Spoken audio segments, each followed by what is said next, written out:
Hi friends, அனைவருக்கும் காலை வணக்கம். This is shivaji. Friends, video போகிறதுக்கு முன்னாடி என்னோட சப்ஸ்கிரைபர்ஸ் வியூவர்ஸ் ஃப்ரெண்ட்ஸ் எல்லோருக்கும் என் மனமார்ந்த நன்றிகளை தெரிவிச்சுக்கிறேன்.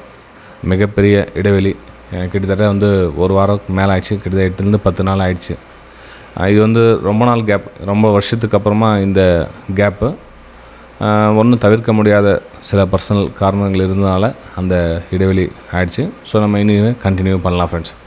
ஓகே, அதுக்குள்ளே பார்த்திங்கன்னா நம்மளுடைய சேனல்லையும் சப்ஸ்கிரைபர்ஸ் ரொம்ப கம்மியாகிட்டாங்க. இந்த 10 நாள் இடைவெளிக்கு பார்த்திங்கன்னா ரொம்ப கம்மியாகிட்டாங்க. அதே மாதிரி நம்மளுடைய ஃப்ரீ எஜுகேஷன் குரூப்ஸ்லேருந்து பார்த்திங்கன்னா நிறைய பேர் அன்சப்ஸ்கிரைப் பண்ணிவிட்டு வெளியே போயிட்டாங்க. It's okay.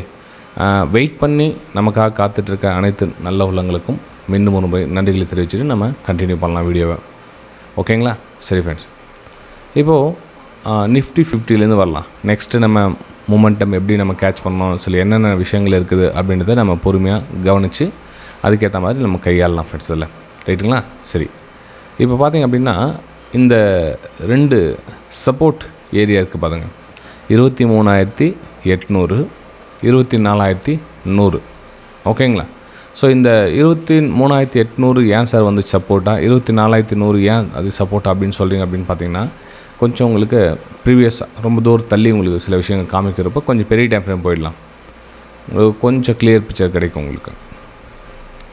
அதாவது உங்களுக்கு ஆல்ரெடி தெரியும், ஒரு சப்போர்ட் பிரேக் ஆனால் ரெசிஸ்டன்ஸாகவும், ரெசிஸ்டன்ஸ் பிரேக் ஆனால் சப்போர்ட்டாகவும் ஆக்ட் பண்ணணும் அப்படின்னு. ஸோ இது பார்த்திங்கன்னா ஒரு ரெசிஸ்டன்ஸாக இருந்தது. இந்த லெவல் பிரேக் அவுட் ஆகிடுச்சு இந்த இடத்துல. ஸோ 2 ரெசிஸ்டன்ஸை பிரேக் அவுட் ஆனால இது சப்போர்ட்டில் என்ன ஆக்ட் பண்ணிருக்கு. ஓகேங்களா? ஸோ மார்க்கெட்டு இந்த லெவல் கீழே வர சொல்லும். இந்த லெவல் ஒரு சப்போர்ட் லெவலாக ஒர்க் ஆகுது. இது சப்போர்ட் லெவலாக ஒர்க் ஆகிருக்கு இந்த இடத்துல. ஸோ நெக்ஸ்ட்டு கீழே சப்போர்ட் பார்த்திங்கன்னா நெக்ஸ்ட் இந்த இடத்துல சப்போர்ட் லெவலாக இருக்குது. அப்போது ரெசிஸ்டன்ஸ் எங்கே சார் இருக்குது அப்படின்னு பார்த்தீங்கன்னா, இது ரெசிஸ்டன்ஸ், இந்த இடத்துல ரெசிஸ்டன்ஸ், இங்கே ஒரு ரெசிஸ்டன்ஸ். இந்த ரெசிஸ்டன்ஸுக்கு மேலே ட்ராவல் லெவலில் நம்ம பையிங்கான ஒரு வாய்ப்புகளை பார்க்கலாம் ஃப்ரெண்ட்ஸ். ரைட்டுங்களா? நல்லா கவனிச்சிங்க. இந்த லைன் மட்டும் ஞாபகம் வச்சுங்க. ஜஸ்ட் உங்களுக்கு சின்ன டைம் ஃப்ரேம் விட்டு போயிடுறேன். இந்த லைனை மட்டும் ஞாபகம் வச்சுங்க. நம்ம சின்ன டைம் ஃப்ரேம் போயிட்டு இன்றைக்கி மார்க்கெட் என்ன நிலவரம் நடக்கும் அப்படின்றத நான் உங்கள் கூட பார்க்குறேன் ஃப்ரெண்ட்ஸ். ரைட்டுங்களா? சரி, இப்போ சின்ன டைம் ஃப்ரேம் வந்தாச்சு. சின்ன டைம் ஃப்ரேம் அதாவது இன்ட்ரேடேக்காக நம்ம இந்த தூரத்தை கணக்கிடலாம். அதாவது ப்ரைஸ் இங்கே சஸ்டெண்ட் ஆகிட்டு நின்றுச்சு அப்படின்னா இதுக்கு மேலே ஒரு பிரேக் அவுட்டுக்கான வாய்ப்புகளை பார்த்து நம்ம 24,200, 24,300 அப்படின்ற தூரத்தை கடக்க இந்த இடத்துல வாய்ப்புகள் நிறைய இருக்குது ஃப்ரெண்ட்ஸ். ரைட்டுங்களா? சரி, அப்போது இந்த சப்போர்ட், இந்த குட்டி சப்போர்ட் பிரேக் டவுன் ஆகிடுச்சுன்னா என்ன சார் பண்ணலாம் அப்படின்னு பார்த்தீங்கன்னா, இந்த சப்போர்ட் பிரேக் டவுன் ஆச்சுன்னா இங்கெல்லாம் சப்போர்ட் ஏரியா ஃப்ரெண்ட்ஸ். எல்லாம் நல்லா கவனிச்சிங்க. இந்த 24,000 அப்படின்றது பார்த்திங்கன்னா ஒரு ஸ்ட்ராங்கான சப்போர்ட் ஏரியா.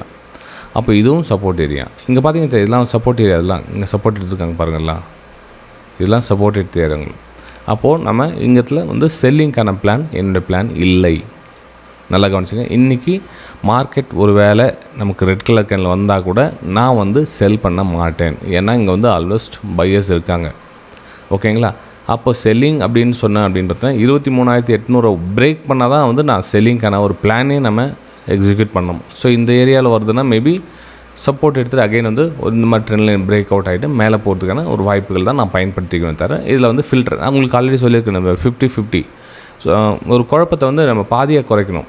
அப்போது என்னுடைய பிளான் என்ன, இன்றைக்கி ஒன்லி ஃபார் பையிங் சைடு மட்டும்தான் என்னுடைய பிளான். பையிங்க்கான வாய்ப்புகள் மட்டும் பயன்படுத்தலாம் அப்படின்னு நான் இருக்கிறேன். செல்லிங்க்கான பிளான் எதுவும் நான் பண்ணல. செல்லிங் மார்க்கெட் போயிடுச்சு அப்படின்னா பரவாயில்ல, இக்னோர் பண்ணிவிடும். செல்லிங்க்கான மார்க்கெட் எனக்கு தேவையில்லை. இன்றைக்கி ட்ரேடிங் எதுவும் பண்ண தேவையில்லை. ஓகே, நான் என்னுடைய பிளானை சொல்கிறேன். உங்களுடைய விருப்பம். அது மார்க்கெட்டை ஒரு 400 பாயிண்ட் கீழே வந்துச்சுன்னா சார் 400 பாயிண்ட் போயிடுச்சு, 300 பாயிண்ட் போயிடுச்சு, இந்த ஒரு மிஸ் ஆகிடுச்சு அப்படின்னுவீங்க. நான் உங்களுக்கு ஆல்ரெடி சொல்லி 50-50 ரூல்ஸ் நீங்கள் ஃபாலோ பண்ணிங்கன்னா ஸ்ட்ரெஸ்ஸு கம்மியாக உங்களுக்கு பிக்சர் கிளியராக கிடைக்கும். சரிங்களா? ஸோ இது நிஃப்டி 50ல் என்னுடைய பிளான் ஒரு அப்பர் சைடுக்கான பிளான் பண்ணியிருக்கேன். ஸோ வெயிட் பண்ணி ஏதாச்சும் ஆப்பர்ச்சுனிட்டிஸ் கிடச்சிது அப்படின்னா நம்ம ஒரு பிரேக் அவுட்டுக்கான வாய்ப்புகள் இந்த இடத்துல நம்ம பயன்படுத்தலாம். அப்படின்னு மார்க்கெட் எப்படி ட்ராவல் ஆகுதுன்னு பார்த்துட்டு அதுக்கேற்ற பிரேக் அவுட்டுக்கான வாய்ப்புகள் ஒரு 50, 60, 70 பாயிண்ட் நம்ம கேட்ச் பண்ணி சிஸ்டமாக க்ளோஸ் பண்ணுறோம். ஆஸ் இஸ் நார்மலாக உங்களுக்கு தெரிஞ்ச விஷயம் தான் அது. ரைட்டுங்களா? சரி, அப்போது நெக்ஸ்ட் நம்ம பேங்க் நிஃப்டிலையும் ஒரு டைப் பார்த்துடலாமே சார் அப்படின்னா பேங்க் நிஃப்டி இருங்க. Sorry, bank Nifty chart open பண்ணியாச்சு. பேங்க் நிஃப்டியில் என்ன சார் பிளான் பண்ணியிருக்கீங்க அப்படின்னு பார்த்தீங்கன்னா, பேங்க் நிஃப்டியில் பாருங்கள், ப்ரைஸு நிஃப்டி 50 கம்பேர் பண்ண பேங்க் நிஃப்டி கொஞ்சம் வீக்காக இருக்குது. அதாவது அவங்க பிரேக் பண்ண முடியல. இங்கே பார்த்தீங்கன்னா ப்ரைஸு 200 EMA கிட்ட வந்தாங்க. ப்ரைஸ் லோயில் ஃபார்மேஷன் ப்ரைஸ் திரும்புகிறாங்க. ஸோ இங்கேயும் ப்ரைஸ் ரிஜெக்ஷனாக இருக்குது. இந்த 200 ரிஜெக்ஷன், இங்கே 200 ரிஜெக்ஷன். ஸோ இங்கேயும் பார்த்தா ரிஜெக்ஷன். ஸோ இந்த 200 EMAக்கு கீழே வர எல்லாமே வந்து ரிஜெக்ஷன் மாதிரி தான் வந்து கிளியராக இந்த இடத்துல தெரியுது. ரைட்டுங்களா? அப்போ நம்ம இதில் வந்து ஒரு கீழே வந்து சப்போஸ் இந்த இடத்துல ப்ரைஸ் ஆக்ஷன் பிரேக் டவுன் ஆனால் நம்ம ஒரு பிரேக் டவுனுக்கான ஒரு வாய்ப்புகளை பார்க்கலாம். அப்போ நமக்கு இந்த இடத்துல 54,500 54,250 இந்த மாதிரி ஒரு பிரேக் டவுனுக்கான ஒரு வாய்ப்புகளை பார்க்கலாம். பிரேக் அவுட்டுக்கான வாய்ப்புகள் பார்க்கணும் அப்படின்னு பார்த்திங்கன்னா நமக்கு இந்த 200 EMA லைனை கடக்கணும்.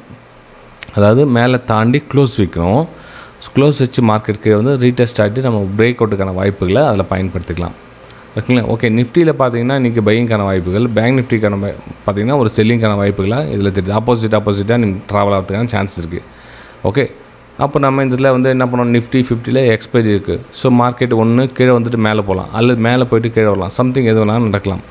அப்போ நம்ம ரிஸ்க்கை குறைக்கணும். ஓவர் ட்ரேடிங்லாம் பண்ணக்கூடாது, ஹை டென்ஷன் எடுத்துக்கூடாது. நமக்கு எந்த செட்டப் நமக்கு ஃபார் எக்ஸாம்பிள் நம்ம காலையில் ஒரு அந்த 1 minute ஸ்ட்ராட்டஜி உங்களுக்கு தெரியும் நார்மலாக. அந்த 1 minute 200 EMA லைன் ஃபஸ்ட்டு கேனில் வந்து பிரேக் அவுட் எடுத்து மேலே போச்சு அப்படின்னா சின்னதாக ஒரு 14 பாயிண்ட் SL போட்டு ஒரு 25 28 பாயிண்ட் டார்கெட்டாக க்ளோஸ் பண்ண இது ஒரு கான்செப்ட். இதில் கிடச்சிச்சுன்னா யூஸ் பண்ணிக்கங்க, இல்லை அப்படின்னா இக்னோர் பண்ணிவிடுங்க. ஓகே, மார்க்கெட்டில் எல்லா டைம்லையும் எல்லா சார்ட்டும் உங்களுக்கு இங்கே பை எடுக்காமல் தெரியுது, இங்கே சேல் எடுக்காமல் தெரியுது, இங்கே பை எடுக்காமல் தெரியுது, இங்கே சேல் இப்படி கன்ஃபியூஸ் ஆகிட்டிங்கன்னா ஓவர் ட்ரேடிங் நடக்கும். புரியுதுங்களா?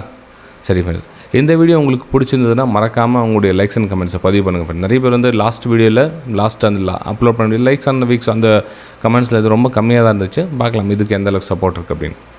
சென்செக்ஸ் பார்க்கலாம். நெக்ஸ்ட்டு சென்செக்ஸில் என்ன சார் பிளான் பண்ணியிருக்கீங்க அப்படின்னா, சென்செக்ஸ்லேயும் அதே தான் ஃப்ரெண்ட்ஸ். அதில் வந்து ஒரு சப்போர்ட் ஏரியா ட்ராவல் ஆகிட்டுருக்கு.